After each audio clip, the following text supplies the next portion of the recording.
Fidèles auditeurs et téléspectateurs, bonjour ou bonsoir selon votre position géographique où vous nous suivez un peu partout dans les 4 coins cardinaux de la planète à partir de bouquets satellitaires Canal Plus et Startime depuis l'étranger. Nous sommes heureux de vous accueillir dans cette émission intitulée Parole au gouvernement, une émission consacrée essentiellement au bilan à mi-parcours des réalisations à l'actif du gouvernement centrafricain à l'occasion du 3e anniversaire de l'accession à la magistrature suprême de l'État de son Excellence, professeur Faustin Archange Touadéra. Nous serons naturellement deux pour vous animer cette entrevue en exclusivité. Estelle Karine Mazumoko, je suis journaliste et rédacteur en chef de la direction des informations de Radio Centrafrique. Et moi-même, bienvenue Bissayo de la rédaction de Télé Centrafrique. Aujourd'hui, nous allons ouvrir le bal de cet entretien en exclusivité avec son Excellence, Monsieur le ministre en charge de la communication. Monsieur le ministre, merci d'être avec nous sur ce double plateau de la radio et la télévision nationale. D'entrée de jeu, Monsieur le ministre, les plus hautes autorités de la République, notamment le président de la République, chef de l'État, son excellent professeur Faustin Archange Touadéra, a bien voulu placer sa confiance en votre modeste personnalité pour assurer le leadership du département en charge de la communication et des médias, en même temps porte-parole du gouvernement de la 7e République. Alors, quels sont les défis majeurs auxquels vous allez y faire face pour améliorer la prestation et la qualité de service au sein des médias publics? Je vous remercie. Nous fêtons le 3e anniversaire du second mandat du président de la République, certes, mais il faut retenir que ça fait 8 ans que son Excellence, professeur Faustin Archange Touadéra, préside les destinées de ce pays.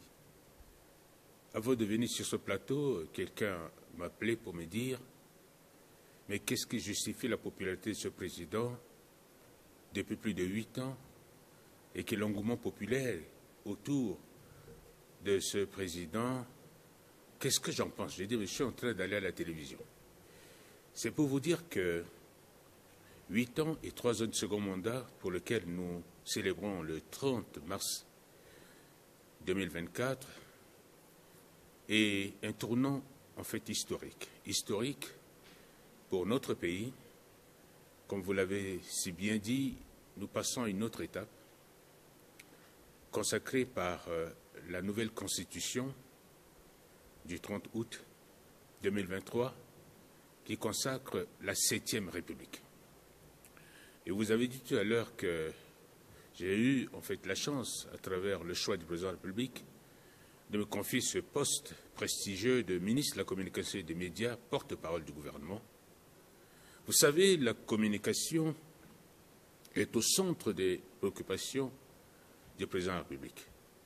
Et comme vous le savez, la communication est aussi au centre de la transformation de notre pays. Le 20 mars 2020, vous étiez témoin, le président de la République, à travers le soutien des partenaires, a pu financer la réhabilitation et l'équipement de nos 2 stations, la radio et la télévision, ce qui est une marque importante de la vision du président de la République qui consacre à la communication un rôle clé, moteur dans le développement de notre pays. Et vous parlez d'enjeux, les enjeux, et en dehors de ces enjeux clés qui fait de la communication le vecteur réel du développement, puisque c'est nous qui portons au public, à la population, les efforts du gouvernement et montrons toutes les étapes décisives de la transformation et de la mutation de notre pays. Nous sommes confrontés effectivement à des défis majeurs, il faut le reconnaître. Le premier défi, c'est vous, c'est-à-dire la valorisation du métier de professionnel des médias. On veut que vous soyez des véritables acteurs de qualité qui doivent véritablement prouver aux yeux du monde et de la population les capacités de convaincre. Et nous avons l'autre défi, et vous le constatez avec moi, c'est comment faire pour couvrir l'entièreté de notre territoire, c'est ce qu'on appelle la couverture médiatique, afin que la population au plus profond puisse être au courant de ce que fait le gouvernement, pas de l'extension des champs de couverture. Et également, l'autre défi, et nous le faisons, nous essayons toujours de le faire, c'est faciliter l'accès justement aux médias de toutes les couches de notre pays, afin de donner la parole au peuple. Nous avons aussi un défi qui est de moderniser nos infrastructures. Nous devons continuer à moderniser nos infrastructures et afin de développer en termes de compétitivité quand on voit le développement du monde de la communication de nos jours. Aussi, nous avons besoin, on l'a dit tout à l'heure, de ressources humaines de qualité, des compétences. Il y en a, mais pour moi, c'est encore insuffisant. Il faut insuffler de nouveaux souffles. Et vous le savez aussi, les gens nous reprochent nos grilles de programme. On y reviendra, puisque maintenant on a travaillé sur nos grilles de programme pour nous réadapter en tenant compte des défis de l'heure. Et vous savez, l'un des virus qui gangrène la communication de notre pays, c'est la désinformation, la mésinformation, les discours de haine et d'incitation à la violence. Nous sommes un pays post-conflit. On a besoin de paix. C'est pourquoi vous êtes les vecteurs de la paix. Et nous voulons travailler, et c'est notre mission de relever le défi afin que le peuple soit informé. On doit dire la vérité au peuple, informé de bonnes informations. Malheureusement, ces informations, pour la plupart, tronquées par les ennemis de la paix. Et l'autre défi, nous travaillons, nous sommes déjà en plein dedans, qui est la numérisation. Nous allons passer, c'est déjà fait, de l'analogique au numérique, mais nous allons le prouver concrètement. Je reviendrai tout à l'heure sur un certain nombre de préoccupations. Voilà, en résumé, un peu ces défis qui s'imposent à nous, pour lesquels nous avons cette volonté, avec le soutien du président de la République, du gouvernement et de son Premier ministre, Félix Moloua, pour faire de notre pays un pays de paix, un pays où il fait bon vivre, un pays qui aspire à réunifier ses enfants. Voilà ce que je pourrais vous dire déjà des défis qui s'annoncent à nous. Merci beaucoup, Monsieur le ministre, pour ces éléments de réponse que vous venez de donner concernant la première question. Mais rapidement, je vais rebondir, je vais essayer de rebondir avec une deuxième question pour vous demander, aussitôt arrivé à la tête de ce département, celui-ci de la communication et des médias, vous avez eu à faire l'état des lieux. Alors, dites-nous concrètement, quelles sont réellement les forces et les faiblesses du paysage médiatique en République centrafricaine, Monsieur le ministre? Je vous remercie. J'ai eu la chance ma prise de fonction, de faire, vous l'avez dit, l'état des lieux. J'ai visité les installations, j'ai pu échanger avec les différents cadres et agents de mon département. Je note tout de suite qu'en termes de force, nous avons d'abord des outils juridiques, il faut le reconnaître, il y a une avancée notable. Nous avons la loi portant liberté de la communication dans notre pays qui a été promulguée et en décembre 2020, qui accorde en fait plus de liberté et également de droits aux journalistes. Ça, je tiens à vous le dire que c'est une réalité concrète dans notre pays, parce que nous sommes l'un des rares pays où les journalistes ne sont pas emprisonnés pour leurs opinions. Ça, il faut le dire. Vous n'avez aucun journaliste en prison. Bien que, vous le constatez, des diffamations et autres, parfois c'est les plus hautes autorités du pays, mais nous laissons faire. Parce que nous voulons que la vérité, c'est la vérité qui triomphe à chaque fois sur ces types d'allégations. Ça, c'est important. Aussi, nous avons le code. La disponibilité du code et d'éthique, de déontologie de ce métier passionnant. C'est des éléments clés qui permettent aux journalistes de travailler en respectant les principes qui les guident et ce qui permettra également au pays de pouvoir travailler sereinement de la cohésion. L'un des aspects importants en termes de force, c'est que, on parlait tout à l'heure en professeur de capacité, mais il y a une volonté, on a créé au niveau de l'université un département des sciences de l'information. C'est pour doter notre pays des cadres compétents, efficaces, qui vont travailler pour relever les défis de l'heure en termes de communication. Je vous informe aussi, vous le savez, que l'État apporte quelques subventions annuellement, n'est-ce pas, aux médias pour les aider. C'est vrai que ces subventions ne suffisent pas quand on voit les besoins, mais je me battrai pour revaloriser ces subventions afin de permettre à nos médias de disposer des petits moyens afin de continuer à travailler. Parce que le rôle des médias dans notre pays, c'est d'accompagner le gouvernement dans le cadre de sa politique de développement. Et aussi, ce qu'on note en tant que force, c'est la pluralité des organes. Vous avez des groupements d'information comme l'UJCA, le GIPIC et autres. Vous avez plus d'une cinquantaine, soixantaine d'organes qui travaillent librement. C'est ça la vivacité même, n'est-ce pas, des acteurs de communication dans notre pays. Et pour vous montrer déjà à ce niveau-là, ces aspects témoignent de la volonté du président de la République de faire de la communication un véritable instrument de développement, de permettre aux uns et aux autres qui ne pensent pas, peut-être qui ont le droit de critiquer, qui ont le droit de donner leur opinion différente du gouvernement, mais ces critiques objectives doivent permettre au gouvernement d'avancer positivement dans ce chantier de développement. Ça, c'est des aspects clés importants pour lesquels nous considérons ça comme des forces. Okay? Mais il y a aussi des faiblesses, il faut le reconnaître. Nous avons des problèmes dans notre maison.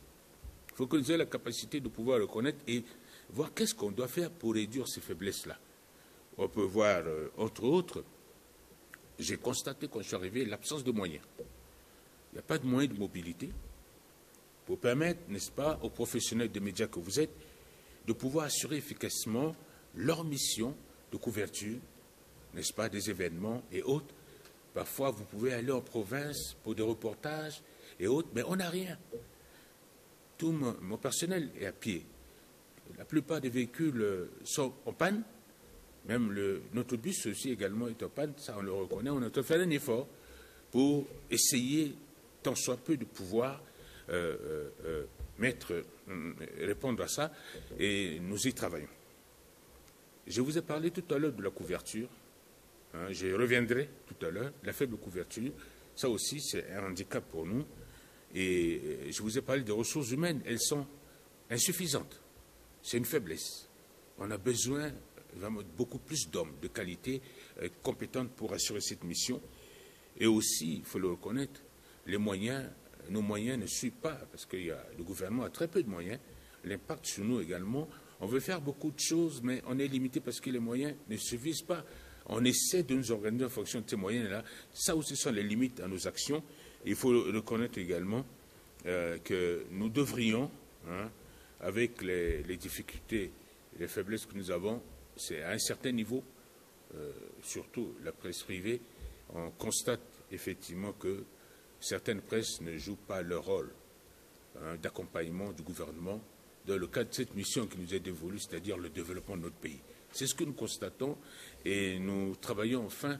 Nous avons constaté qu'il faut réguler au niveau de la presse. Ceux qui sont acteurs de la presse doivent disposer d'une carte nationale de presse. Ça, je vais m'y atteler très rapidement. On en a déjà parlé lors de notre retraite. C'est l'élément clé qui donne la garantie, n'est-ce pas, à l'exercice du métier.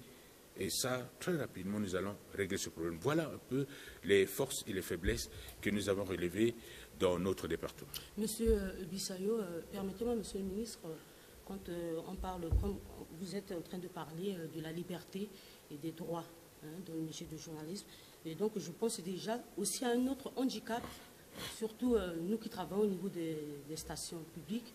Je prends l'exemple par rapport à la radio Centrafrique. Nous avons cet handicap-là, un sérieux problème dans la diffusion des journaux. Parfois, la division des journaux n'est pas respectée. À cause de certains événements dans le pays, on sucre purement et simplement les journaux qui ont été préparés depuis le matin.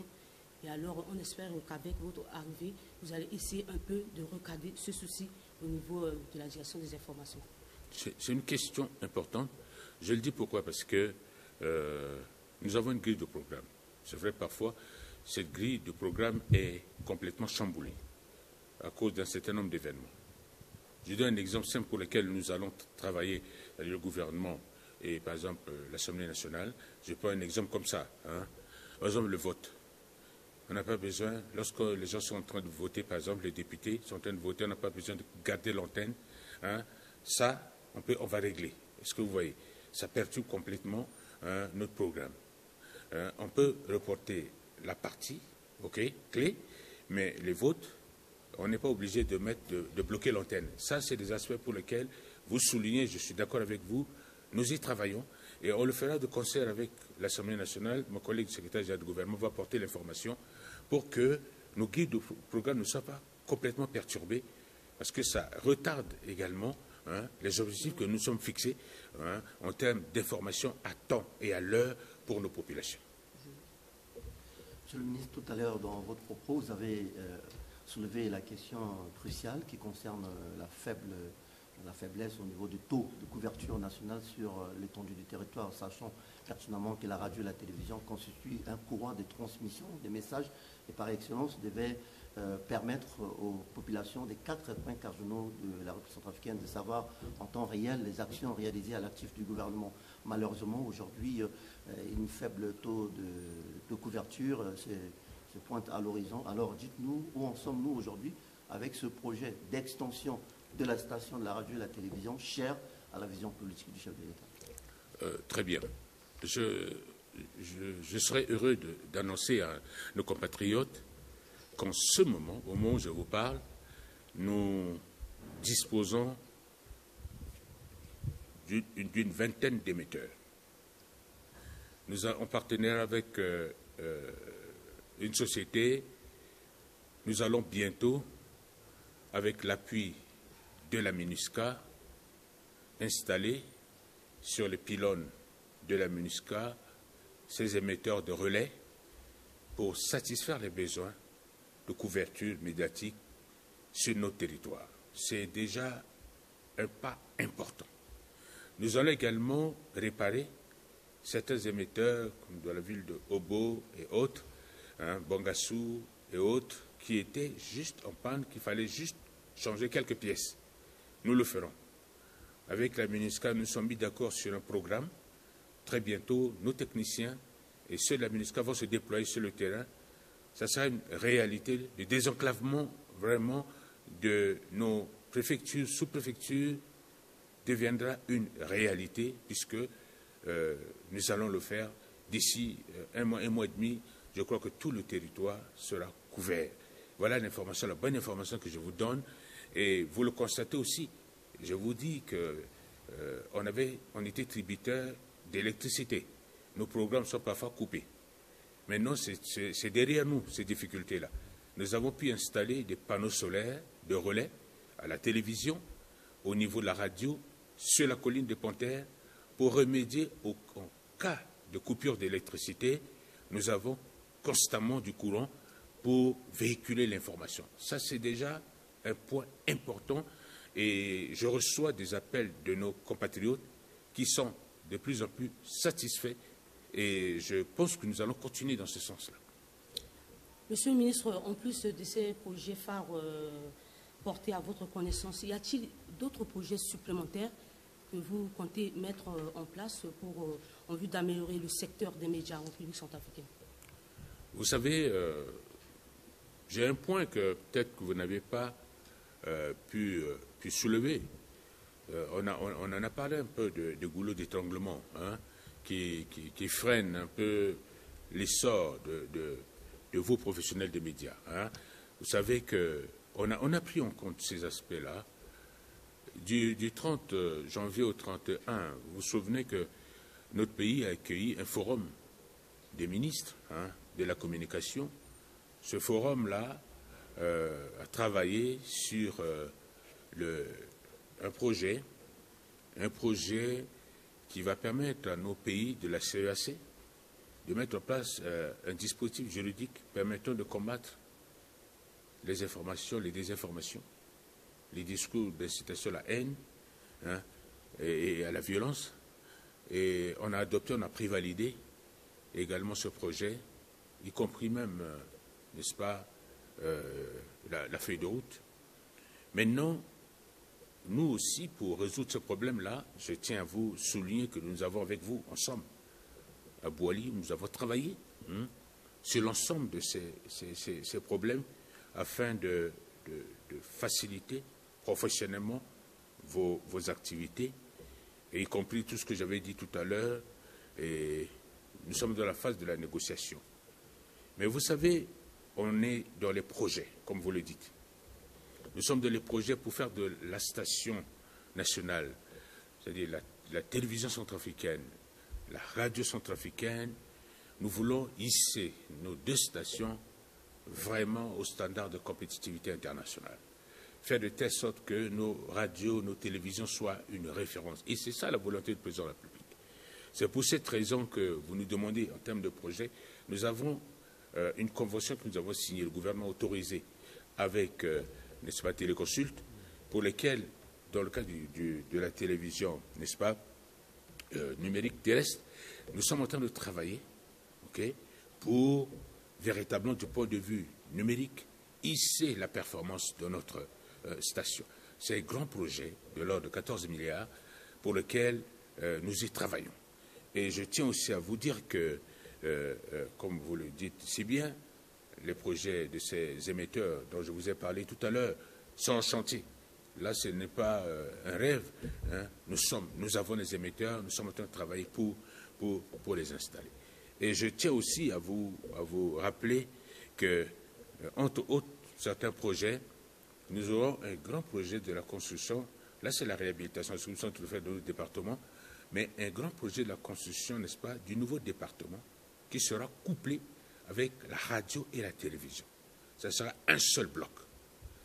Et derrière ça, la télévision et la radio, dans l'avenir, ne vont pas fonctionner de cette manière-là. On va créer l'office de la radio-télévision centrafricaine, ORTC, qui va gérer les entités de la radio et de la télévision. On va passer à une autre dimension, ce qui va permettre véritablement à vous, acteurs de la communication, non seulement de jouer pleinement votre rôle, mais d'être plus opérationnel partout, pour véhiculer l'information, que ce soit au niveau économique, culturel, social et autres. Ça rentre dans ces projets-là pour lesquels nous y déployons.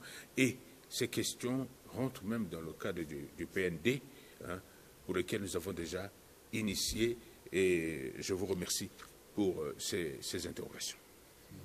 Monsieur le ministre, d'entrée de jeu, vous avez mis l'accent particulier sur la question liée aux conditions d'existence et de vie des professionnels des médias, tant ceux du secteur public et privé. Nous savons pertinemment qu'il y a deux importants projets qui ont été formulés. Il s'agit de l'avant-projet de loi sur le statut particulier des journalistes de la presse publique et également la convention collective en ce qui concerne la presse privée. Pour l'instant, ces deux importants projets visant à l'amélioration des conditions de vie et d'existence de nos collaborateurs sont en instance de validation au niveau du gouvernement.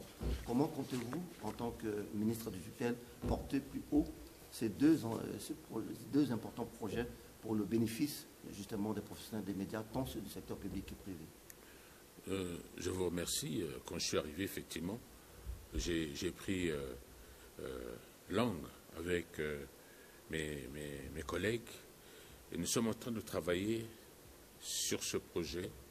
Et je pense que nous allons très bientôt, au niveau du gouvernement, examiner, parce qu'il faut créer les conditions pour que nos acteurs travaillent dans les meilleures conditions possibles. Et c'est ça la volonté du gouvernement. Vous savez, on dit toujours dans un dicton que la plus belle fille du monde ne peut que donner ce qu'elle a. Il faut tenir compte également de la faiblesse de nos moyens. Il faut reconnaître que dans notre pays, on a parfois des difficultés, mais ces difficultés ne sont pas dues nécessairement à nous. Ces difficultés sont dues à une réalité clé, c'est-à-dire les moyens dont nous disposons. Est-ce que ces moyens suffisent? Mais nous faisons avec, connaissant notre pays et les difficultés que nous avons, nous essayons toujours de travailler afin de répondre à ces préoccupations. Quand vous parlez justement de ces avant-projets, j'ai relancé, n'est-ce pas, ce dossier-là pour la revalorisation de ce métier à travers les dispositions juridiques. Et les professionnels des médias ne sont pas les seuls à réclamer ce qu'on appelle les statuts particuliers. Je tiens à vous le dire beaucoup. Et il y a un problème parce que plus on réclame les statuts particuliers, plus on crée des problèmes au statut général de la fonction publique. On n'aura que des morceaux de statut particulier. Mais on va réfléchir, nous sommes en réflexion pour voir quelle est la meilleure solution. En réalité, c'est de valoriser la fonction. Mais on a une autre approche. On a une autre approche pour donner la possibilité d'une véritable émulation aux différents acteurs de la communication. En ce qui concerne les médias, on en a échangé à Bouali. Donc, si nous n'arrivons pas à avoir un statut particulier, ce n'est pas un drame. Mais nous allons valoriser en interne, n'est-ce pas, vos activités afin que vous ayez les meilleures conditions possibles pour exercer en tant que professionnel des médias d'abord. Et moi, je porte sur moi, ma modeste personne, de faire de vous, de ces acteurs-là, qui doivent jouer un rôle clé. Parce que vous êtes la conscience collective. Vous voyez, vous représentez la conscience collective de la population. Vous portez l'image de la population. C'est à vous de convaincre la population, de montrer à la population ce que fait le gouvernement de bien. Et nous devrions aussi, en récompense, créer les meilleures conditions. Et c'est ce que nous allons nous y employer pour que vous travaillez vraiment dans ce cadre-là. Parce qu'au niveau du gouvernement, il y a plusieurs, n'est-ce pas, départements qui proposent, n'est-ce pas, des statuts particuliers. Mais moi, je veux le faire en interne. C'est-à-dire, vous, les professionnels des médias, notre ministère doit être un ministère producteur. Nous avons des opportunités de créer des richesses au sein de ce ministère-là. Et en retour, vous allez bénéficier d'une partie de ces richesses-là pour vous promouvoir. Voilà comment moi je souhaite qu'on le fasse en ce qui concerne les préoccupations que vous avez soulevées, dont je vous remercie aussi. Et aussi, il n'y a pas que vous, vous avez le secteur, n'est-ce pas, des médias privés qui réclament, n'est-ce pas, d'être protégés par la convention collective. À ce niveau-là, nous allons nous organiser pour mettre en place, n'est-ce pas, une équipe avec les acteurs du secteur privé et le gouvernement. Nous allons travailler aussi pour définir dans la convention collective comment protéger, n'est-ce pas, ce secteur-là. Ils sont très utiles pour la contribution et l'accompagnement du gouvernement dans le cadre de la politique de développement. Nous sommes toujours dans l'émission Parole au gouvernement avec le ministre de la Communication et des Médias, Maxime Balalou. Monsieur le ministre, une autre question. À l'ère du numérique et le développement de la digitalisation, quelle stratégie comptez-vous déjà mettre en place pour faire face à ce défi de communication électronique à travers la radio et la télévision centrafricaine? Merci. Vous savez que notre département est au cœur du processus de digitalisation. La numérisation, nous la portons parce que nous disposons des capacités pour pouvoir faciliter la transmission de l'information partout dans le monde. Et comme vous le savez, dans la stratégie du gouvernement, on a un ministère qui s'occupe de l'aspect de l'économie numérique, qui prend le lead. Mais chaque département travaille aussi pour améliorer, n'est-ce pas, à partir de la digitalisation, afin de propulser les activités au niveau sectoriel. Et à ce niveau-là, nous travaillons avec notre collègue du département de l'économie numérique et des postes et télécommunications, comme tous les autres membres du gouvernement, afin que la stratégie que nous mettons en place, et nous avons la chance, je vous le dis, que maintenant la fibre optique est une réalité chez nous, M. Mtien qui se charge de la diffusion, ça va faciliter non seulement notre travail au niveau du ministère de la Communication, la télévision et la radio. Nous aurons plus de possibilités maintenant pour diffuser l'information au plus vite auprès de nos populations et partout dans le monde. À ce niveau, ce travail-là est en train d'être fait et nous en avons discuté aussi lors de notre retraite à Boali pour que notre télévision soit au même standard que les autres télévisions du monde. Ça veut dire que partout, nos richesses, nos cultures doivent être publiées et montrer les possibilités que nous avons pour faire de ce pays-là une véritable économie émergente. Voilà ce que je peux vous dire. Et ce travail, nous y sommes. Je vous ai parlé de la TNT, la télévision numérique terrestre. Le gouvernement s'est engagé à nos côtés en validant justement ce projet. C'est pour vous dire que nous sommes à la pointe. Et je suis au plaisir de vous dire que bientôt, nous rentrons dans la mise en œuvre concrète, n'est-ce pas, de ces projets qui font de nous les premiers vraiment dans ce domaine-là. Nous faisons parler que de la radio et de la télévision centrafricaine, mais que pensez-vous aujourd'hui, ministre de l'Agence Centrafrique Presse, ACAP? Très bonne question. Et on en a discuté aussi, je tiens à vous le dire, lors de notre retraite. L'ACAP va changer, va muter. Parce que la mission de l'ACAP, au premier plan, de véhiculer l'information partout, de porter l'information du gouvernement. Et la prospection, malheureusement, les moyens limités ont fait de l'ACAP un instrument peu valorisé. Mais maintenant, nous allons donner les moyens qu'il faut à l'ACAP pour travailler. D'abord au niveau numérique. Et aussi, nous allons redimensionner l'ACAP pour que ce soit le creuset de l'information. C'est là où on puise l'information. Okay? C'est le référentiel de l'information pour notre pays. Voilà ce que nous allons faire. Et c'est pour bientôt. C'est pour cette raison que le chef de l'État aussi m'a confié cette mission-là. C'est-à-dire que booster la communication de notre pays, faire de telle sorte que de plus en plus les Centrafricains s'adhèrent. Et je vois que vous le faites si bien, et maintenant, je vous l'ai déjà dit, je vous de délier vos langues. Ce n'est pas parce que vous êtes fonctionnaire, mais vous êtes avant tout professionnel des médias.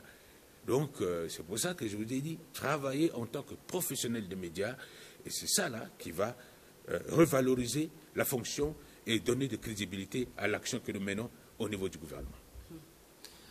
Excellence, Monsieur le ministre, le premier quinquennat du président de la République, chef de l'État, était essentiellement consacré à la sécurisation du pays et la restauration de l'autorité de l'État. Qu'en est-il du second mandat et quelles sont les avancées politiques qu'on peut enregistrer à l'actif du chef de l'État ce jour? Merci. Vous savez, quand le président de la République est arrivé au pouvoir, je le dis toujours parce qu'il faut rappeler à la conscience collective l'histoire. Au sortir des crises en 2013, où les fondements de l'État étaient complètement détruits, on était dans un État, entre guillemets, néant. Quand on était à moins 37% de taux de croissance, on était dans une véritable récession économique. La situation était grave.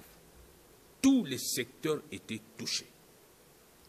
La transition est essayée, mais quand le président de la République est arrivé, il faut se dire quand même que ce pays était contrôlé à 80% par des rebelles.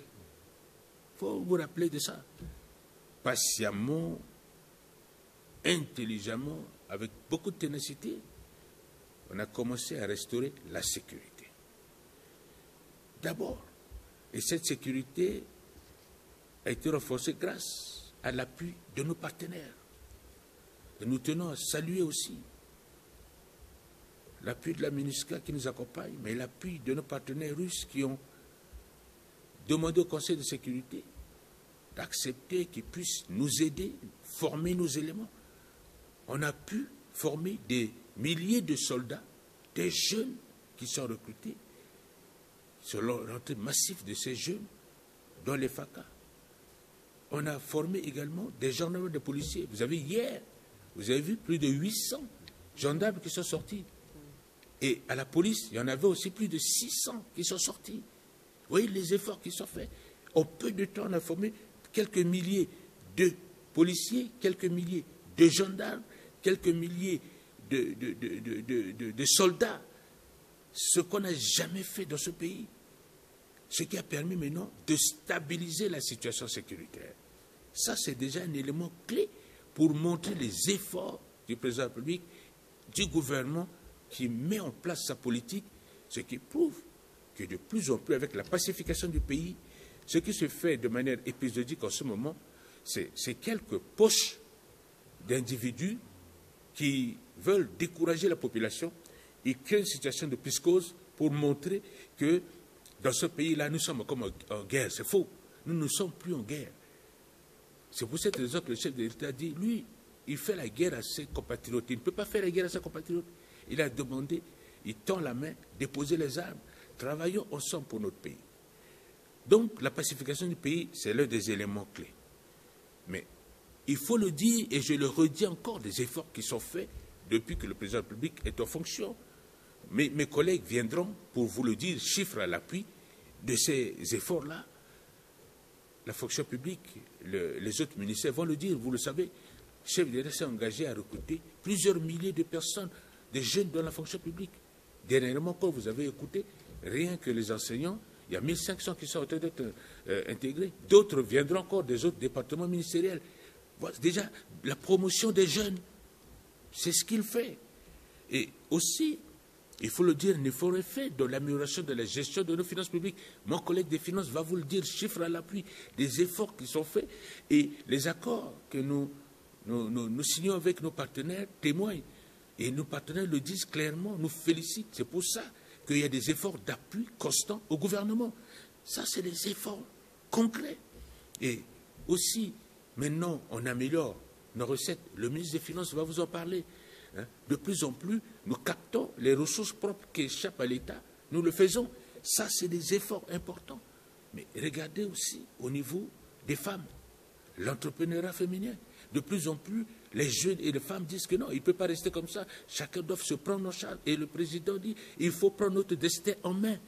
Voilà, d'une manière ramassée, pour vous montrer tous les éléments clés qui prouvent que ce pays a changé. Ce pays a progressé depuis l'arrivée du président de la République.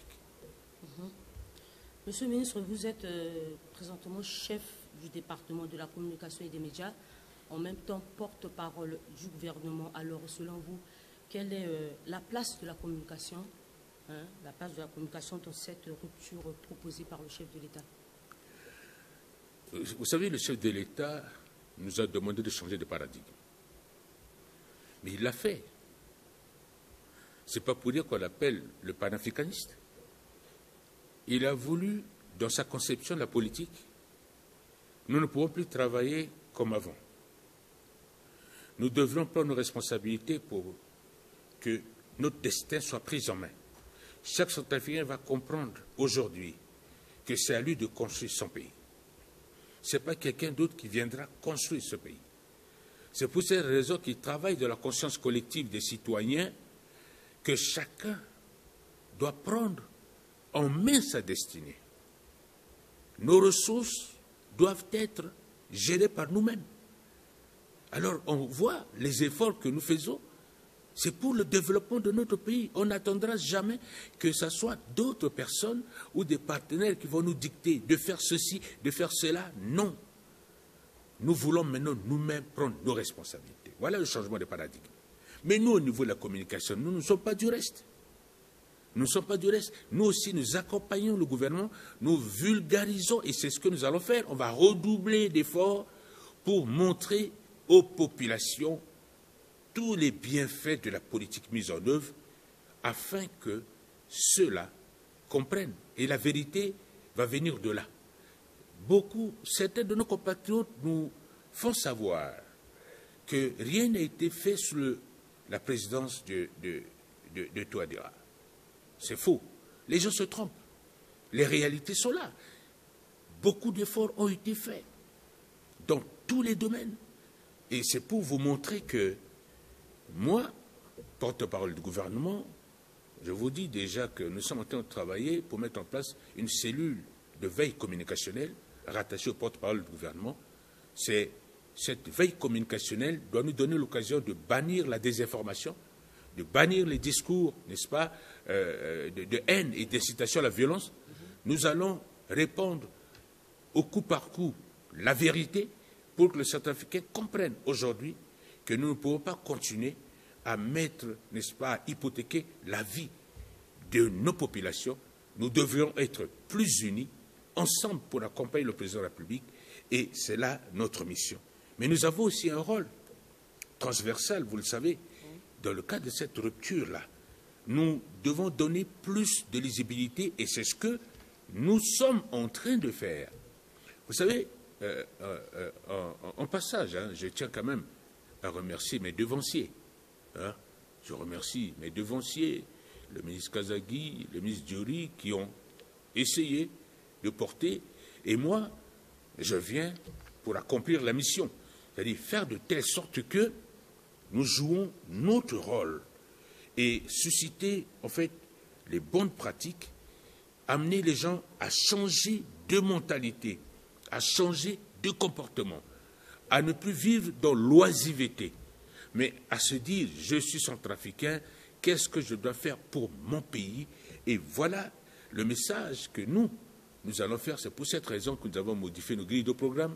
C'est pour cette raison que vous êtes en train d'innover, de donner la parole aux femmes, aux jeunes, de partager les expériences et autres. Et tous ces aspects-là rentrent dans ce changement, que cette rupture voulue par le président de la République. Et cette rupture-là vient appuyer ce que le président de la République a dit. C'est-à-dire que la lutte contre la corruption, la conclusion, les mauvaises manières de servir, on doit être un exemple, un modèle. Ce que nous faisons doit servir à la jeunesse.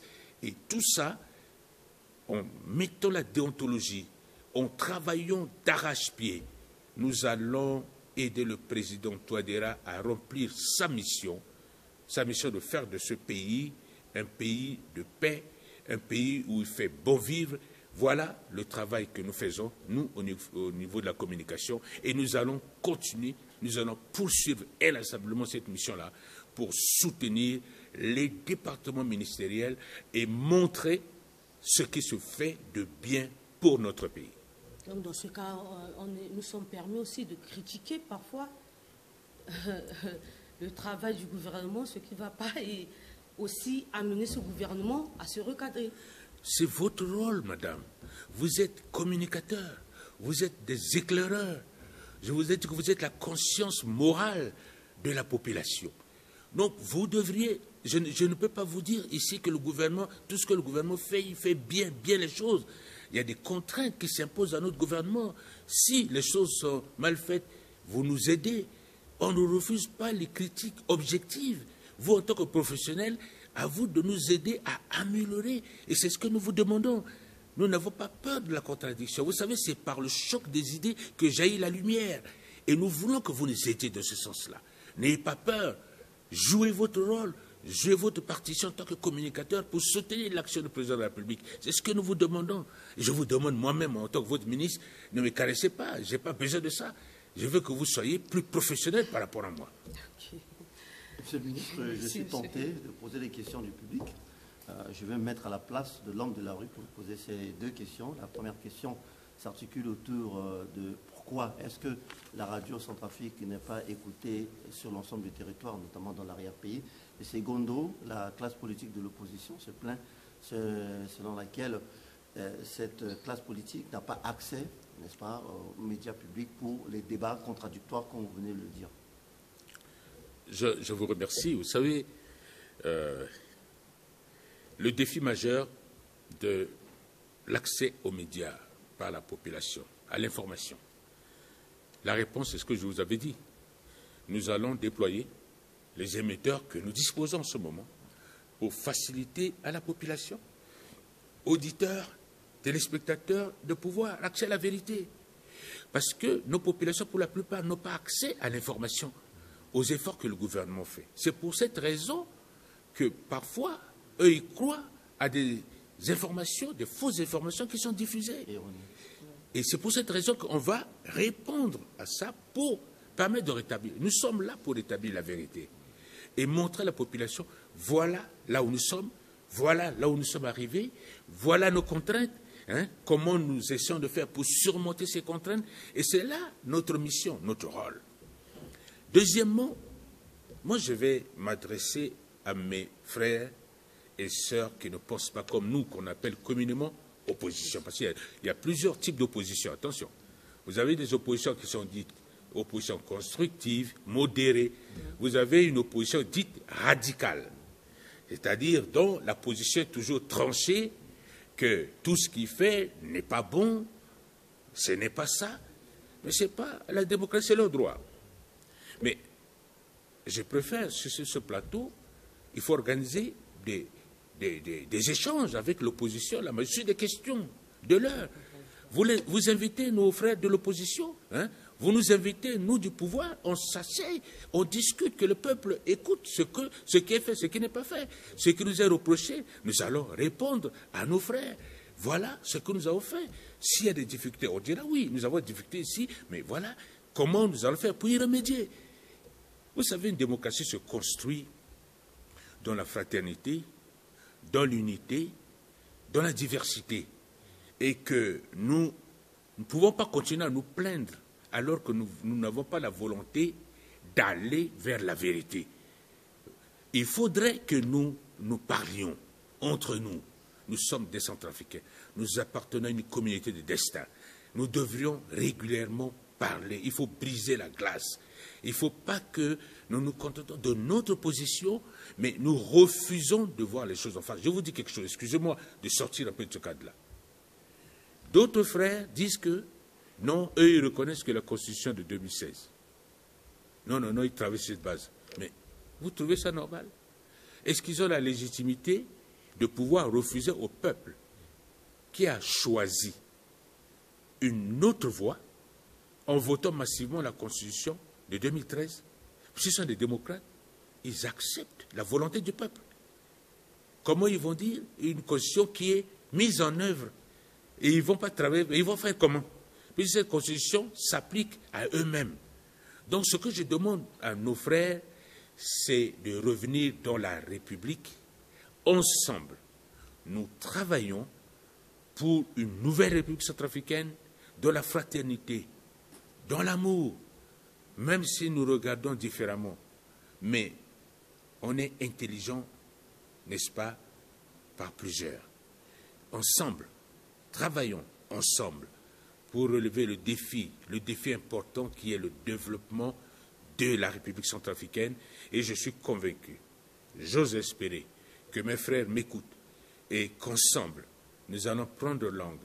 Nous travaillons tous, chacun dans sa partition, autour du président de la République pour gagner cette paix, pour gagner le pari du développement. Excellence le ministre, le temps qui nous est donné est presque imparti pour cette entrevue en exclusivité avec vous, puisque vous avez ouvert aujourd'hui le bal de cet exercice démocratique. En 2 minutes, pouvez-vous nous dire quelles sont vos projections pour les 50 ans à venir pour l'amélioration de la communication, puisqu'on parle aujourd'hui de PND. Quelle est la place de la communication dans ce processus économique et social? Vous savez, je ne suis pas un devin, mais nous avons une projection parce que je suis convaincu que nous allons vers des perspectives d'embellie économique, financière et autres. Moi, j'ai la foi, la conviction que ce pays a changé, ce pays va changer fondamentalement. C'est pour cette raison que nous avons un cadre approprié, que nous travaillons pour l'émergence. Notre projet de 2050. Nous travaillons pour ça. Les retards dus à des activités, à des événements internationaux qui ont eu des impacts sur notre pays ne nous ont pas permis d'aller plus vite. C'est pour cette raison que le PND qu'on est en train de construire sur 5 ans vont permettre aussi de pouvoir, n'est-ce pas, élaborer notre vision 2050. Mais pour la communication. Mon rêve, c'est, et je suis convaincu, puisqu'on l'a mis dans notre programme, c'est de construire ce nouveau bloc équipés. La radio ne va pas plus être différente de la télévision, seront tous des blocs ensemble, avec le département, ensemble.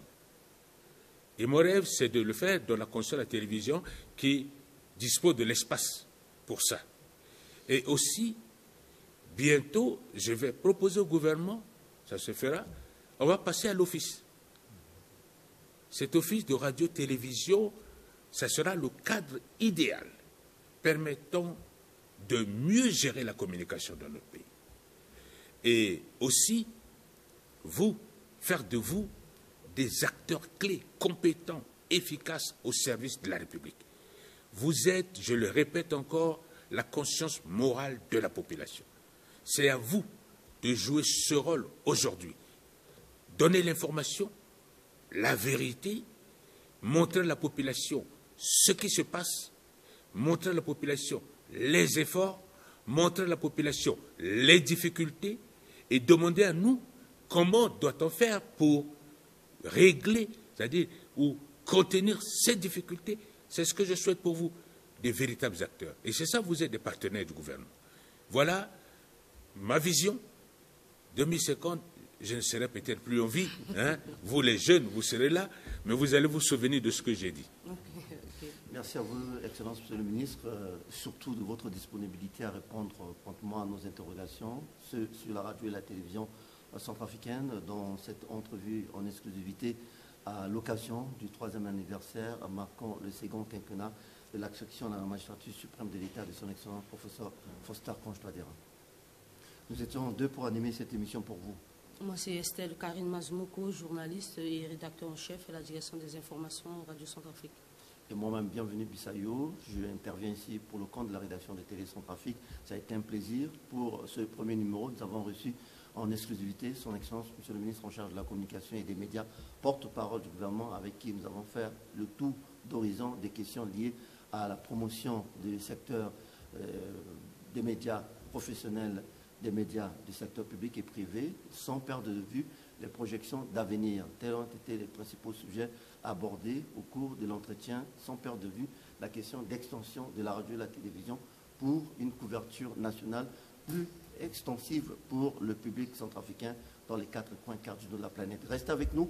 Nous invitons donc nos amis de la régie d'antenne pour un extrait du film documentaire marquant les réalisations à mi-parcours du gouvernement sous le leadership éclairé de son Excellence, professeur Faustin Archange Touadéra. Mais juste après, nous allons nous retrouver cette fois-ci pour la version en langue nationale. À tout de suite.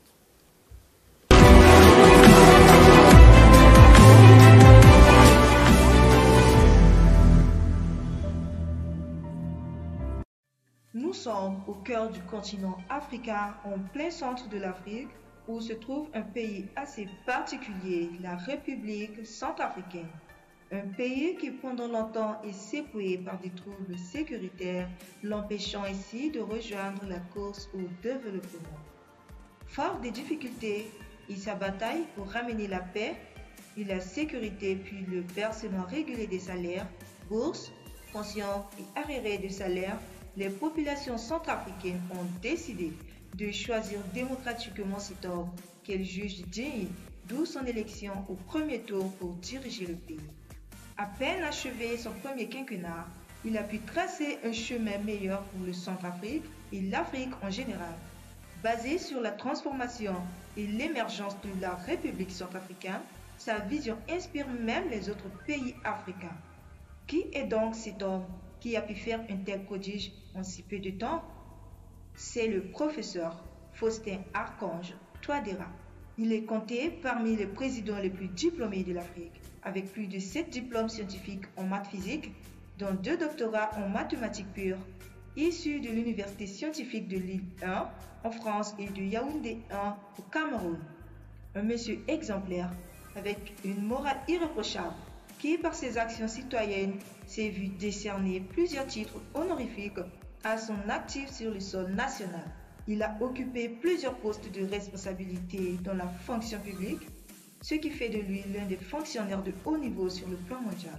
On ne peut parler des travaux scientifiques qu'il a exécutés durant son parcours professionnel sans pour autant parler du nombre incalculable de conférences et congrès internationaux qui enrichissent sa vision dans le domaine politique et autres.